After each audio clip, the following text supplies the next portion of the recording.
Hello दोस्तों, एक बार फिर स्वागत है आपका हमारे चैनल पर। मेरा नाम है वरुण और हम बात कर रहे हैं मध्य प्रदेश की। यार, मध्य प्रदेश की कृषि संबंधित पूरी जानकारी हमने डिस्कस कर ली थी। बारी है उससे संबंधित कुछ क्वेश्चंस देखने की। क्यों भाई? क्योंकि यार वहां से क्वेश्चन बहुत सारे बनते हैं, हर एग्जाम में बनते हैं, चाहे पटवारी हो, चाहे एमपी का एसआई हो, या कांस्टेबल हो, या वन रक्षक हो, किसी भी एमपी पीएससी इंक्लूडेड। यहाँ पर हर एक एग्जाम में ये कृषि से संबंधित। क्यों? क्योंकि मध्य प्रदेश की जो अर्थव्यवस्था है वो कृषि पर आधारित है और ये बहुत इंपॉर्टेंट हो जाता है। तो चलिए इसको हम स्टार्ट करेंगे। उससे पहले दोस्तों में इसको शेयर करना है और वीडियो पूरा देखना है ताकि हर एक क्वेश्चन आपसे बन पाए और आप अच्छा स्कोर कर पाए एग्जाम्स में। तो ये हम बात करने वाले हैं कृषि संबंधित क्वेश्चंस हैं जिनका भाग 1 है, ये सेकंड भी आएगा, डोंट वरी। ठीक है, मध्य प्रदेश में जड़ी बूटी बैंक, ये क्वेश्चन हमने डिस्कस किया था जब हम कृषि पे बात कर रहे थे। तो जड़ी बूटी बैंक कहां स्थापित किया गया है? पातालकोट, सुनहरी पहाड़ी, पनार पानी और मनोहरगंज।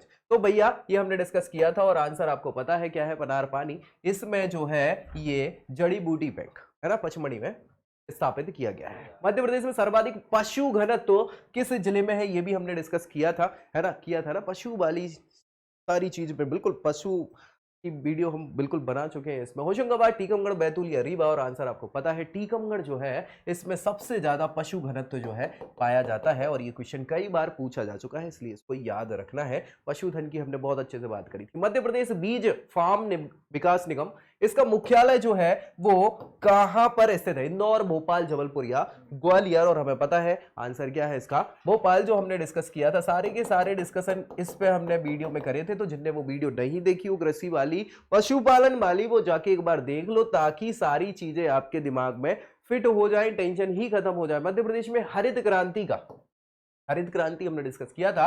निम्नतम लाभ किस फसल को मिला? सबसे कम लाभ किसको मिला है? कौन सी फसल को? गेहूं, चावल, ज्वार या दलहन। और आंसर आपको पता है कि दलहन। हालांकि मध्य प्रदेश सबसे ज्यादा दलहन मतलब प्रथम स्थान रखता है दलहन के उत्पादन में पूरे भारत में, लेकिन फिर भी यहां हरित क्रांति का लाभ सबसे कम दलहन को ही मिल पाया है। नेक्स्ट क्वेश्चन है रानीखेत। रानीखेत क्या है? और इस पे हमने डिस्कस किया था बहुत अच्छे से पशुपालन वाले वीडियो में, है ना। बतखों में होने वाली बीमारी, मुर्गियों में होने वाली बीमारी, केवल ए और बी दोनों। और ये अब पता चल गया कि बीमारी तो है। कौन सी बीमारी है? ये मुर्गियों में होने वाली बीमारी है। रानीखेत की बीमारी होती है ये मुर्गियों में, याद रखिएगा। ठीक है, हमने बात करी थी कि नहीं करी थी? बिल्कुल करी थी। चलिए नेक्स्ट है, निम्न फसलों में सूखा क्षेत्रों के लिए उपयुक्त फसल है। कौन सी फसल जो है सूखा क्षेत्रों में उपयुक्त है? मतलब ज्यादा पानी अगर ना भी हो, वहां पे बारिश ना हो या व्यवस्था ना हो, तो भी फसल उगाई जा सकती। कौन सी है? करड़ी, सनई, अरहर या मेस्टा। और हमें पता है आंसर क्या है? मेस्टा। हमने अलग से ही बात की थी फसलों में इस पे, है ना, की थी कि नहीं की थी? मैंने बताया भी था, ये क्वेश्चन कई बार पूछा जाता है। मेस्टा जो है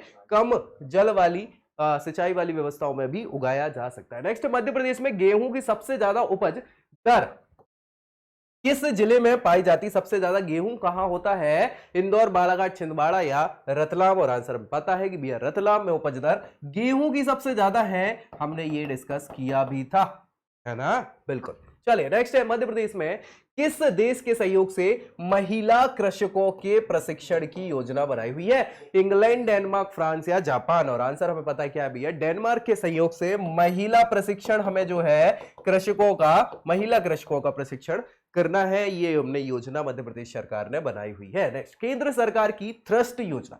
थ्रस्ट योजना क्या होती है? इसके तहत किन फसलों को 100% केंद्रीय सहायता दी जाती है? कौन कौन सी? गेहूं, चावल, अरहर या ये सभी। और आंसर आपको पता है कि भैया चावल के लिए केंद्र सरकार की थ्रस्ट योजना जो है इसमें इसको 100% केंद्रीय सहायता दी जाती है चावल की खेती के लिए। बहुत बढ़िया। नेक्स्ट है, मध्य प्रदेश में कृषि जोत का सबसे ज्यादा क्षेत्रफल किस जिले में है? हरदा, होशंगाबाद, कटनी या नीमच। और हमने इस पे 3-4 बार डिस्कस किया था कि हरदा जो है मध्य प्रदेश। सिंचाई वाले में भी हमने इस पे डिस्कस किया था, पशुपालन तो ठीक है, कृषि वाले में भी डिस्कस किया था। तो हरदा जो है मध्य प्रदेश में सबसे ज्यादा कृषि जोत का क्षेत्रफल है हरदा जिले में। नेक्स्ट है, सर्वाधिक दुधारू गाय के रूप में कौन सी गाय जानी जाती है? ये भी हमने डिस्कस किया था पशुपालन वाले वीडियो में भैया, बहुत अच्छे से, है ना। ऑप्शन मालवी, निमाड़ी, साहिवाल या इनमें से कोई नहीं। और आंसर आपको पता है निमाड़ी गाय है जो भैया सर्वाधिक जो है दुधारू गाय होती है, देसी नस्ल है ये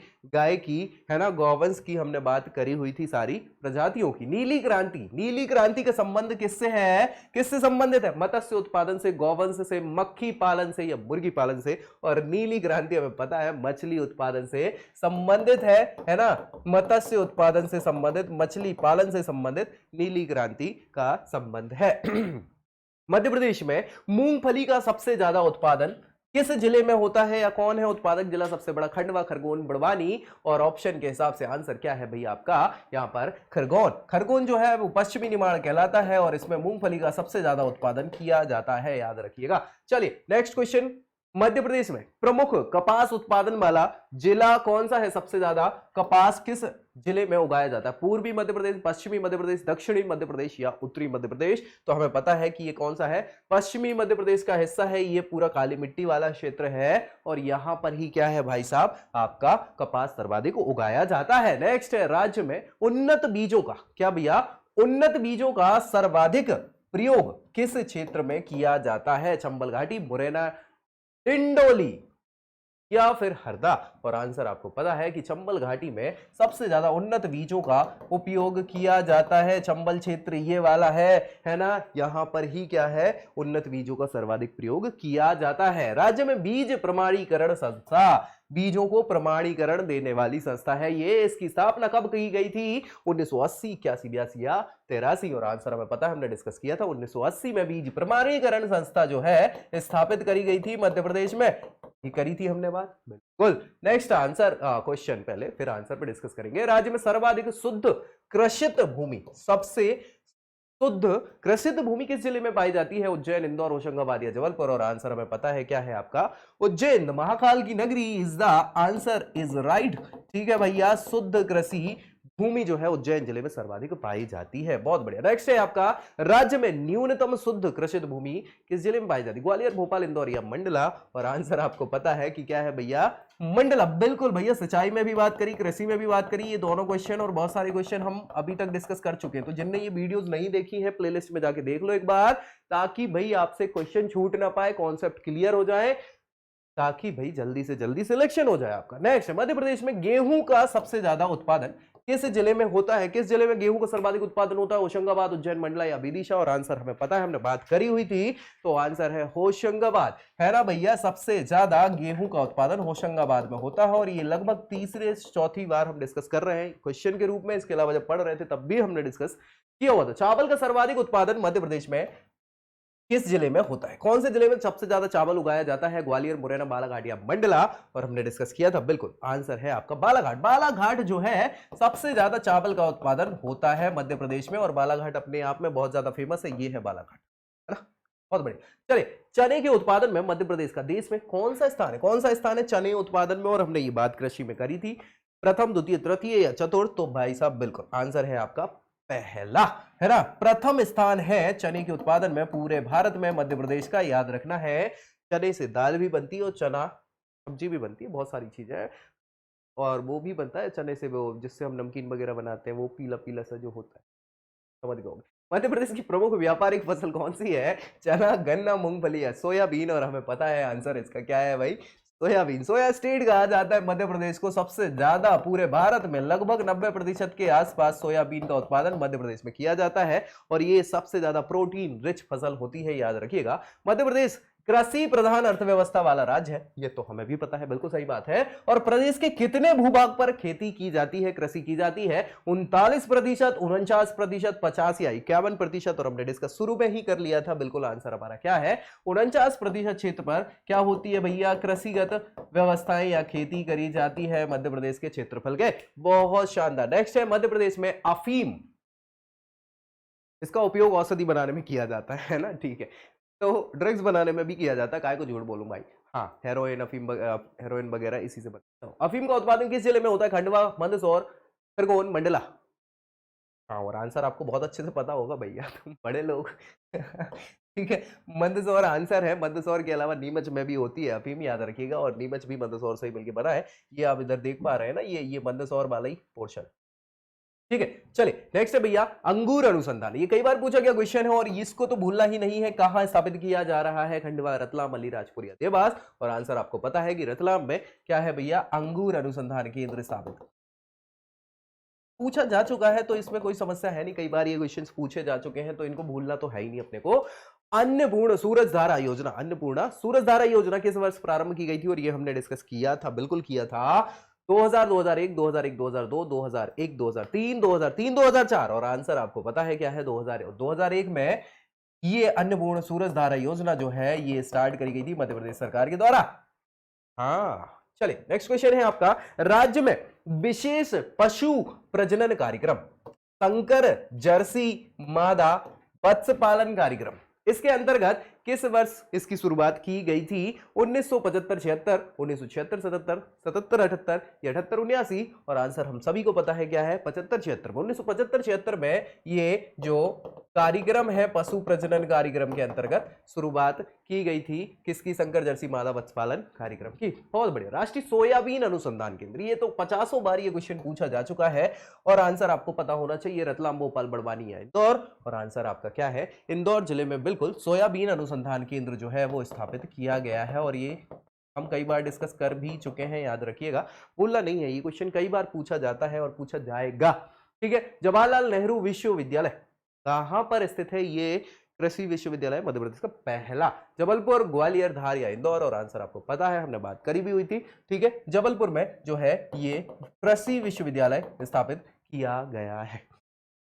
नेक्स्ट क्वेश्चन है, राष्ट्रीय कृषि बीमा योजना कब प्रारंभ की गई? राष्ट्रीय कृषि बीमा योजना वर्ष 2005, 6, 2, 3, 1999, 2000, 2000, 2001। और आंसर हमें पता है कि भैया 1999, 2000 में ये राष्ट्रीय कृषि बीमा योजना जो है ये प्रारंभ करी गई थी, याद रखिए। ठीक है ना। ये क्वेश्चन कई बार पूछा जा चुका है, मध्य प्रदेश पीएससी तक में ये क्वेश्चन पूछा जा चुका है। राज्य में किस वर्ष से गौ सेवकों की योजना, है ना, गौ सेवक योजना प्रारंभ करी गई थी? 2 अक्टूबर 1997, 2 अक्टूबर 1998, 2 अक्टूबर 1999 या 2 अक्टूबर 1996। और आंसर हमें पता है 2 अक्टूबर 1997 को राज्य में गौ सेवक योजना जो है स्टार्ट कर दी गई थी गांधी जी के जन्म दिवस पर। बहुत बढ़िया। चलिए, एशिया का सबसे बड़ा सोयाबीन कारखाना कहां स्थित है? ये भी हम बात कर चुके हैं, कई बार क्वेश्चन पूछा जा चुका है। उज्जैन, खरगोन, भोपाल या धार। और आंसर आपको पता है कि भैया ये कहां है? उज्जैन में सबसे बड़ा, पूरे एशिया में सबसे बड़ा सोयाबीन अनुसंधान नहीं, अनुसंधान तो इंदौर है, ये कारखाना है। ठीक है। प्रदेश में सर्वाधिक दुग्ध उत्पादन किस जिलों में होता है? किन जिलों में होता है? भरतपुर, धौलपुर, मुरैना, श्योपुर, खमरिया, इंदौर, खरगोन, माधोपुर। और आंसर आपको पता है बिल्कुल यहाँ पर मुरैना और श्योपुर वाला जो क्षेत्र है ये चंबल क्षेत्र कहलाता है। ये है श्योपुर और ये है मुरैना। तो ये पूरे क्षेत्र में सबसे ज्यादा दुग्ध उत्पादन होता है, याद रखिएगा। ठीक है। ये हमने डिस्कस किया भी था बिल्कुल पशुपालन के समय में। चलिए, उनालू और सियालू, है ना, ये श्याल भी इसको बोलते हैं। ये क्या है? चावल की प्रजाति, व्यापारिक फसलें, रबी और खरीफ की फसलें, अनुसंधान केंद्र। क्या है भैया ये? बिल्कुल, ये आंसर आपको पता है, हमने बात करी थी कि रबी और खरीफ की फसलों को मध्य प्रदेश में इन नामों से जाना भी जाता है। ठीक है। यस। चलो, राज्य में निम्नलिखित किस स्थान पर कीटनाशक बनाने का संयंत्र स्थापित किया गया है? और ये हमने बात करी हुई थी। धार, बीना, गुना या इंदौर। और आंसर आपका क्या है?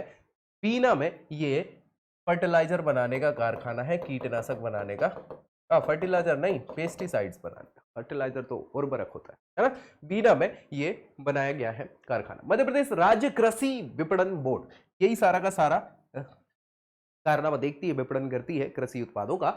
तो इसकी स्थापना कब हुई थी? 1968 में, 1971, 1978 में या 1982 में। और हम सभी को आंसर पता है 1978 में ये कृषि विपणन बोर्ड की स्थापना मध्य प्रदेश में करी गई थी। ये हमने बात करी हुई थी, कृषि के अंतर्गत ही करी थी। लास्ट वीडियो नहीं देखा हो तो एक बार प्लीज देख लीजिए जाके, ताकि ये सारे कॉन्सेप्ट आपके क्लियर हो जाए। मध्य प्रदेश सरकार ने मछली पालन या मत्स्य पालन को कृषि का दर्जा कब प्रदान किया था? वर्ष 1995, 97, 2000, 2003। और भाई आप सभी बहुत अच्छे से जानते हैं 1997 में मछली पालन में कृषि में इंक्लूड कर दिया गया था, इसको कृषि का दर्जा दे दिया गया था, है ना। हमने जब बात करी थी मत्स्य पालन योजना, मत्स्य पालन पे ही पूरी बात करी थी ना कृषि वाले वीडियो में। हाँ, मध्य प्रदेश कृषक आयोग इसका गठन और निर्माण कब किया गया था? मार्च 2004, जनवरी 2005, मार्च 2006, जनवरी 2007। और आंसर हमें पता है, आंसर क्या है? मार्च 2006 में मध्य प्रदेश कृषक आयोग का गठन किया गया था।